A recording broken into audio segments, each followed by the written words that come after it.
Saat iman bertumbuh, keuangan dipulihkan. Inilah terobosan keuangan ilahi. Kami kosong. Engkau tetap Allah yang sanggup memenuhkan hidup kami. Tuhan, ingat, satu keputusan yang salah bisa memperpanjang penderitaan. Tetapi Dia sanggup membuka jalan di tempat yang tidak ada jalan. Dia sanggup memberi sumber air di padang gurun.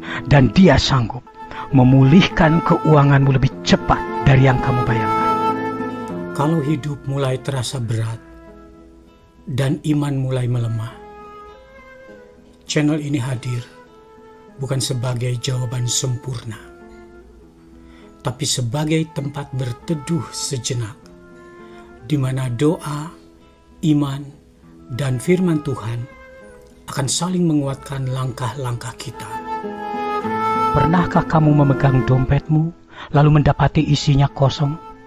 Tidak ada uang untuk kebutuhan besok. Bahkan untuk makan hari ini pun tidak jelas dari mana. Saya tahu rasanya. Hati ini campur aduk, bingung, takut, bahkan merasa Tuhan seperti diam saja. Tapi percayalah, Tuhan tidak pernah meninggalkanmu. Justru pada momen seperti ini, kita sedang berada di ujian iman yang besar. Dan di saat seperti ini ada 3 kesalahan fatal yang sering dilakukan orang percaya, yang malah membuat mereka semakin jauh dari pertolongan Tuhan. Hari ini, saya mau bagikan firman Tuhan yang bukan hanya menguatkan, tapi juga akan mengubah cara pandangmu. Kalau kamu sedang di titik terendah, maka video ini untukmu. Kesalahan fatal 1. Mengeluh dan menyalahkan Tuhan. Ketika dompet kosong, banyak orang mulai berkata, "Kenapa hidupku seperti ini? Kenapa Tuhan tidak menolong aku?" Saudaraku terkasih, bangsa Israel di padang gurun juga pernah begitu. Mereka melihat mujizat Tuhan, laut Teberau terbelah, mana turun dari langit. Tetapi ketika menghadapi kekurangan, mereka mulai bersungut-sungut. Dan hasilnya, mereka berputar-putar selama 40 tahun. Padahal perjalanan itu seharusnya bisa ditempuh dalam 11 hari saja. Ini dalam Bilangan 14 ayat 27-29. Dengarlah firman Tuhan berkata, "Lakukan segala sesuatu tanpa bersungut-sungut dan berbantah-bantahan." Pada Filipi 2 ayat 14.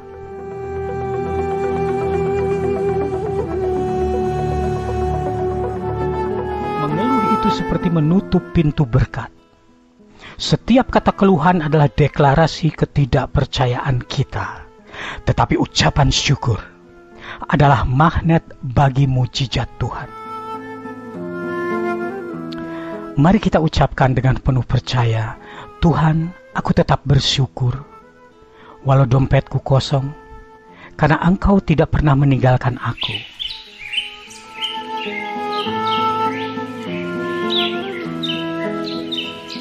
Kesalahan fatal 2. Berhenti memberi dan menutup hati. Logika dunia berkata, kalau kamu kekurangan, simpan semua yang kamu punya. Tapi prinsip kerajaan Allah justru berbeda. Ingat kisah janda di Sarfat? Pada 1 Raja-Raja 17 ayat 8-16. Dia hanya punya segenggam tepung dan sedikit minyak, cukup untuk 1 kali makan bersama anaknya. Setelah itu mati kelaparan. Tetapi ketika Nabi Elia datang dan meminta roti, ia taat. Dan sejak hari itu, tepung dan minyaknya tidak pernah habis, sampai musim kelaparan berakhir. Amsal 11 ayat 24-25 berkata, "Ada yang menyebar harta, tetapi bertambah kaya. Ada yang menghemat secara luar biasa, namun selalu berkekurangan. Orang yang murah hati akan diberi kelimpahan." Memberi saat kekurangan adalah bukti bahwa kita mengandalkan Tuhan, bukan uang kita. Bukan jumlahnya yang membuat Tuhan bergerak, tetapi ketaatan hati kita. Mari kita berefleksi. Pikirkan satu hal yang bisa kamu berikan hari ini. Mungkin bukan uang, tetapi waktu, tenaga, bahkan sekedar doa untuk orang lain. Karena setiap benih sekecil apapun, Tuhan bisa pakai untuk membuka pintu berkat.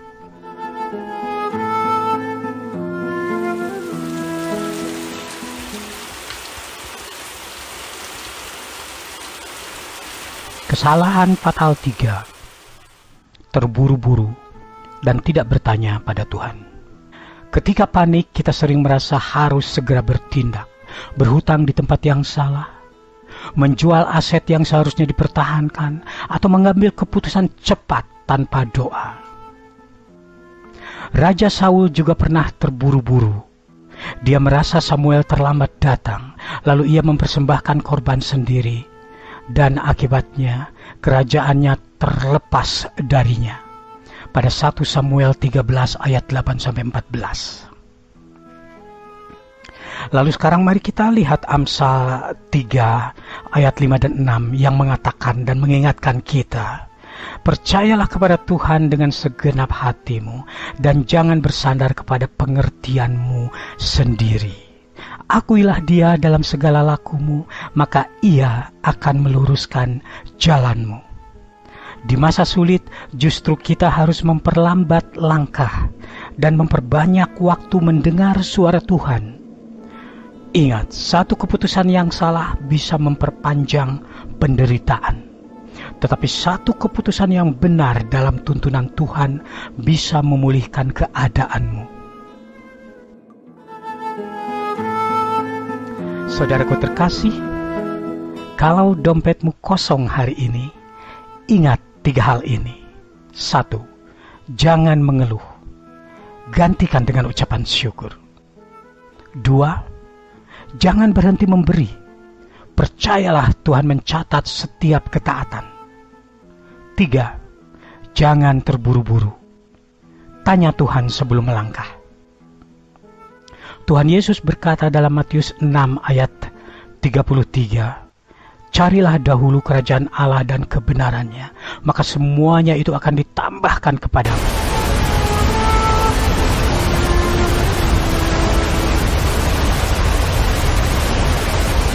Jangan fokus pada kekosongan dompet, fokuslah pada kelimpahan kasih Tuhan. Dia sanggup membuka jalan di tempat yang tidak ada jalan. Dia sanggup memberi sumber air di padang gurun. Dan Dia sanggup memulihkan keuanganmu lebih cepat dari yang kamu bayangkan. Saudaraku, mari kita tutup dengan doa.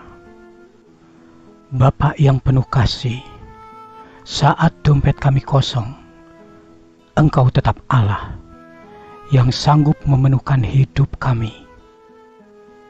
Kami menyerahkan setiap kekhawatiran, setiap air mata, dan setiap beban hati kami di kaki salib-Mu. Ubahlah keluhan kami menjadi pujian.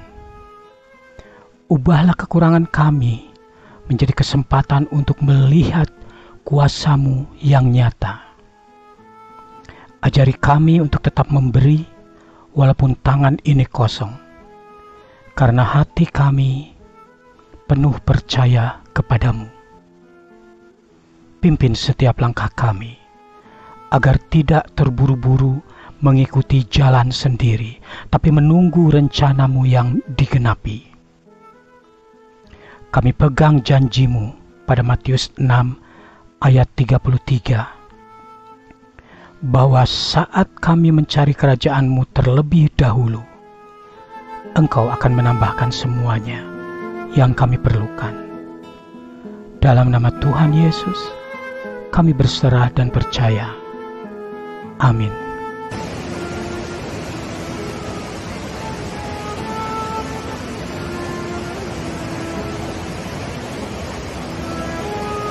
Kalau video ini memberkatimu, tulis di kolom komentar.